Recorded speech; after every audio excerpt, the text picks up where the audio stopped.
অতীত নিয়ে আমার আর কোনো আফসোস নেই। আমি আমার ভাগ্যকে শ্রদ্ধা করি এবং আল্লাহকে বিশ্বাস করি। নিঃসন্দেহে আমার ভবিষ্যৎ অতীতের চেয়ে সুন্দর হবে ইনশাআল্লাহ। আসসালামু আলাইকুম, পর্দার আড়ালে সবাইকে স্বাগতম। দেশ ও দেশের বাইরে যে যেখান থেকে আমার ভিডিও দেখছেন, আশা করি সবাই ভালো আছেন। আলহামদুলিল্লাহ, আমরাও ভালো আছি। অনেকদিন পর আপনাদের মাঝে ফিরে এসেছি। এটা হচ্ছে কোরবানির ঈদের দিনের সন্ধ্যার দিক দিয়ে ভিডিও। মগজ নিয়ে এসেছিল। আমি ভালো করে মগজটা পানিতে ভিজিয়ে রেখেছিলাম প্রায় আধা ঘন্টার জন্য, যেহেতু কাজ আছে, মাংস গুছিয়ে নিতে হচ্ছে। সে সাথে মাংস গুছিয়ে এবার মগজটাকে পরিষ্কার করে নিচ্ছি রান্না করার জন্য।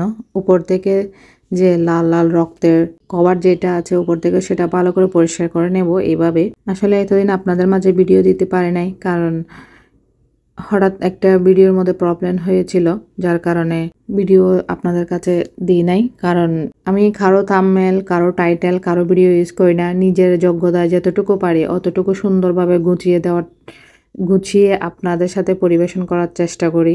বারবার কে যেন ভিডিওর মধ্যে কপিরাইট স্ট্রাইক দিচ্ছে, ফাসলামি করতেছে, মানে একটার পর একটা। ইউটিউবের কাছে কোনো প্রুফ দিতে পারে নাই। তো কথা বলতে বলতে আমার মগজ পরিষ্কার করা হয়ে গেছে একদম। উপরের কভারটা নিয়ে নিয়েছি, রগগুলা যেগুলো রক্তের নালীর মতো দেখা যায়।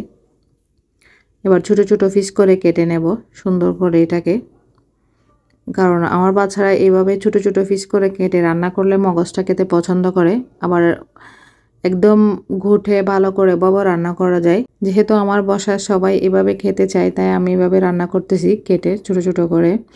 আর মগজটা না আমি ফ্রেশ তাজা কোরবানির দিনে রান্না করে ফেলি, সবাই মজা করে খেয়ে নেয়। আর ফ্রেশ জিনিসের স্বাদটা আলাদা, আপনি ফ্রিজে রাখার পরে সেই স্বাদটা পাবেন না, সাথে সাথে রান্না করলে। এদিকে আমি পেঁয়াজ, রসুন, আদা সব কষিয়ে নিয়েছি মগজের জন্য। এখন মগজগুলো দিয়ে দিব, দিয়ে নেড়ে ছেড়ে 5 মিনিটের জন্য ঢাকনা দিয়ে গুঁড়ে রাখবো। এরই ফাঁকে একটা কথা বলে রাখি, যারা এখনও সাবস্ক্রাইব করেননি প্লিজ সাবস্ক্রাইব করবেন। আর যারা সাবস্ক্রাইব করেছেন তাদেরকে অসংখ্য ধন্যবাদ।